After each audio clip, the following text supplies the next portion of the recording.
Kobe 800X. Sobrang game changer nito guys. So isa to sa pinakamagaan na adventure bike. So 183 kilos lang para sa 800cc. Para sa akin ito yung pinakamagaan na class niya na 800cc. O wala pa siyang 200 kilos. So meron siyang 2-cylinder, dual overhead clamps, 8 valves, liquid cooled, MYB inverted fold sa harap. Monoshocks naman sa likuran. So meron siyang double disc brake sa harapan guys. Disc brake yung pati likuran. Size ng gulong niya sa likod is 18 inches na wired wheels plus tubeless. 21 inches sa harapan.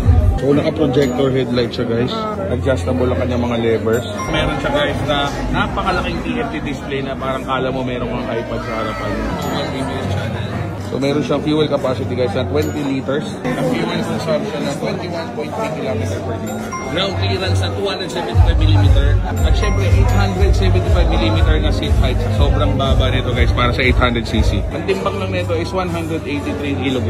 So meron na rin siyang maliit na crash guard. Meron na rin kaagad na rear carrier. At isa pa sa pinaka best part nito guys, meron siyang off-road and on-road mode. So isang pindot lang off-road na kaagad. So the best to sa mga adventure sa mga trail riders. So syempre guys, SRP nito is 598,800.